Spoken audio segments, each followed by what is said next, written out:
Hello students, मैं वीना गुप्ता। आज मैं आपको बीएसटी में आगे बताने जा रही हूँ सोल ट्रेडिंग बिजनेस के बाद। आज नेक्स्ट टॉपिक हमारा है जो है जॉइंट हिंदू फैमिली बिजनेस, यानी कि संयुक्त हिंदू परिवार व्यवसाय। तो संयुक्त हिंदू परिवार व्यवसाय से पहले हम उसका जानना चाहेंगे कि संयुक्त हिंदू परिवार होता क्या है। जैसा हम जानते हैं, हिंदू लॉ के अनुसार क्या होता है कि संयुक्त हिंदू परिवार से मतलब व्यक्तियों के ऐसे समूह से होता है जो एक ही पूर्वज के वंशज होते हैं। इसके अंतर्गत जैसे होता है अविवाहित पुत्रियां, पत्नियां को भी सम्मिलित किया जाता है। जॉइंट हिंदू परिवार का संगठन दो विशेषताएं होती हैं। एक होता है सहभागिता, दूसरा होता है सामान्य संपत्ति।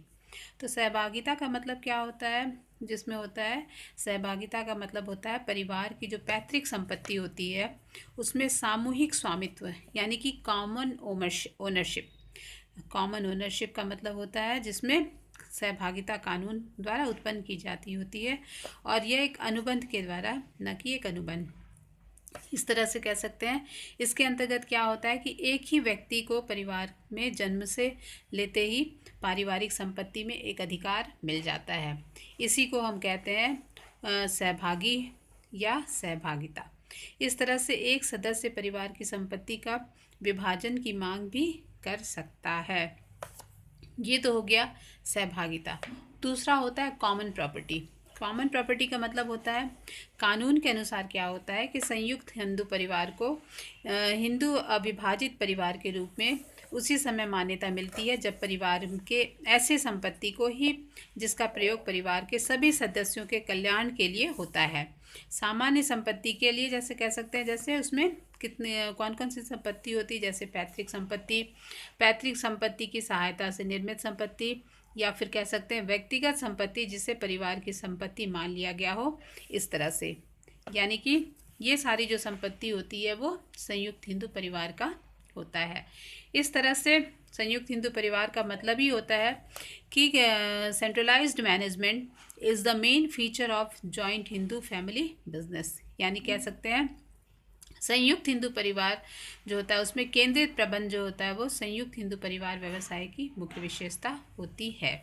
इस तरह से अब हम आगे देखेंगे कि जॉइंट हिंदू फैमिली बिजनेस आखिर होता क्या है। ये तो हम लोग फैमिली की बात कर रहे थे, लेकिन बिजनेस की फिर अब बात करेंगे जो कि क्या होता है।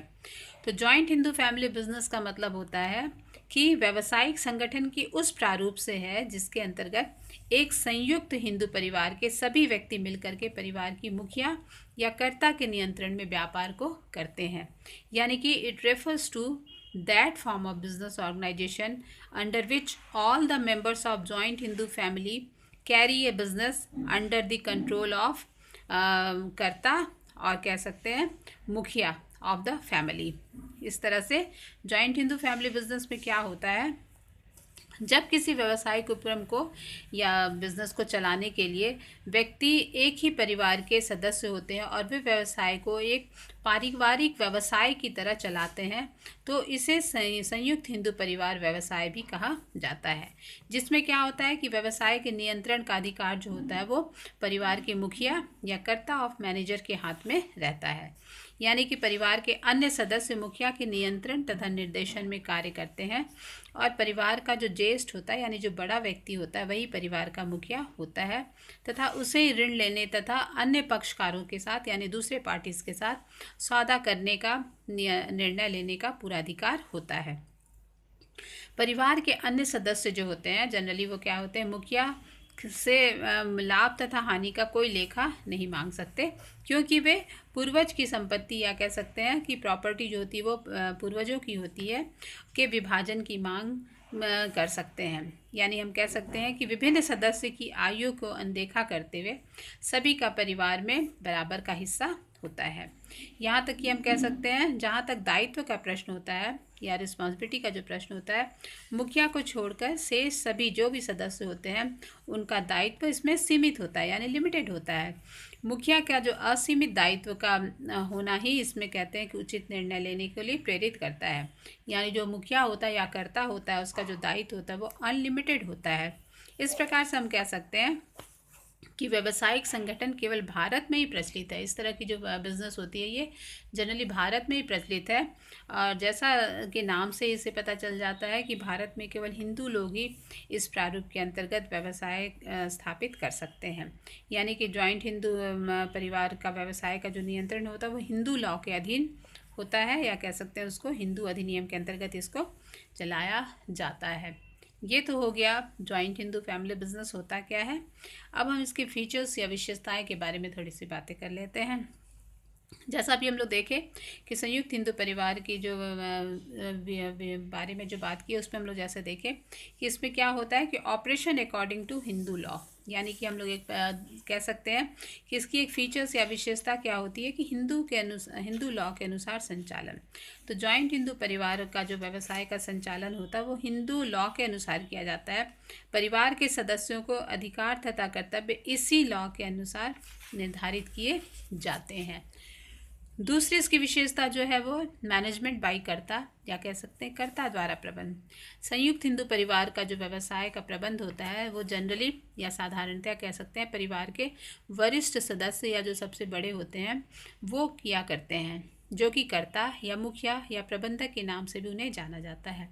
परिवार के अन्य सदस्यों को कह सकते हैं व्यवसाय में हस्तक्षेप करने का अधिकार नहीं होता है, और सभी व्यापारिक समझौते के लिए कर्ता की पहले उसकी स्वीकृति की आवश्यकता होती है।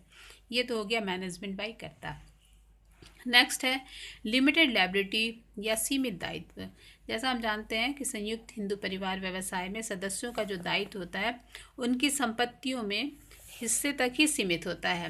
व्यवसायिक का जो दायित्व होता है उसमें सदस्यों का व्यक्तिगत संपत्ति नहीं ली जा सकती है, और इस तरह से कह सकते हैं इस संबंध में यह बात भी बहुत महत्वपूर्ण है, या कह सकते हैं कि संयुक्त हिंदू परिवार व्यवसाय में कर्ता का दायित्व असीमित होता है, अनलिमिटेड होता है, लेकिन व्यावसायिक दायित्व जो होता है वो व्यापारिक दायित्व जो होता है वो उसका व्यक्तिगत संपत्तियों के लिए भी वह उत्तरदायी होता है। नेक्स्ट है परमानेंट एग्जिस्टेंस, या कह सकते हैं स्थायी अस्तित्व। संयुक्त हिंदू परिवार व्यवसाय का जो अस्तित्व होता है वो कंपनी की तरह, आगे हम लोग कंपनी की बात भी करेंगे, कंपनी की तरह स्थायी होता है, और सदस्यों की मृत्यु जो होती है वो दिवालिया या पागलपन होने पर कोई प्रभाव व्यवसाय पे नहीं पड़ता। यानी कि व्यवसाय वो चलता रहता है, किसी के मरने से या पागल होने से या दिवालिया होने से व्यवसाय पे कोई असर नहीं पड़ता है। नेक्स्ट है मेंबरशिप बाय बर्थ या जन्म से सदस्यता। संयुक्त हिंदू परिवार में क्या होता है कि हिंदू अविभाजित परिवार में एक जैसे कोई बच्चा भी जन्म लेता है तो परिवार की संपत्ति में उसे अधिकार मिलता है। ऐसा होने से क्या होता है कि वह स्वतः जो होता है वो व्यवसाय का एक सदस्य या की मेंबरशिप बन जाता है, यानी जन्म लेते ही उसे मेंबरशिप मिल जाती है।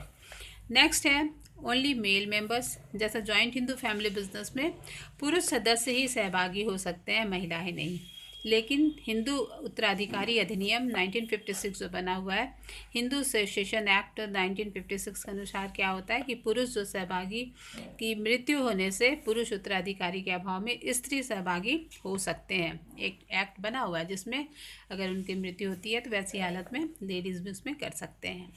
नेक्स्ट है रजिस्ट्रेशन, जिसको कहते हैं पंजीकरण। तो संयुक्त हिंदू परिवार के व्यवसाय के लिए किसी भी प्रकार का रजिस्ट्रेशन की जरूरत नहीं होती है। इसकी स्थापना के लिए किसी भी प्रकार का वैधानिक औपचारिकता को भी पूर्ण करने की जरूरत नहीं होती है, यानी इसमें कोई लीगल फॉर्मेलिटीज़ भी नहीं होते हैं जिसे हम कह सकते हैं वैधानिक औपचारिकता करने की कोई ज़रूरत नहीं होती है, और इसका रजिस्ट्रेशन भी आवश्यक नहीं है, वो उनकी मर्जी पर है इसका रजिस्ट्रेशन कराएं या ना कराएं, मस्ट नहीं है, या हम कह सकते हैं इसमें कंपल्शन नहीं है। इस तरह से जॉइंट हिंदू फैमिली बिजनेस को हम लोग देखें कि जॉइंट हिंदू फैमिली बिजनेस होता क्या है और इसकी क्या विशेषताएं होती हैं, इसके बारे में हम लोगों ने बातचीत किया है। इसके आगे नेक्स्ट डे हम लोगों ने फिर बात करना है मेरिट्स इसका क्या होता है और इसके डीमेरिट्स क्या होते हैं, इसको हम लोग नेक्स्ट डे फिर देखेंगे। Okay, thank you.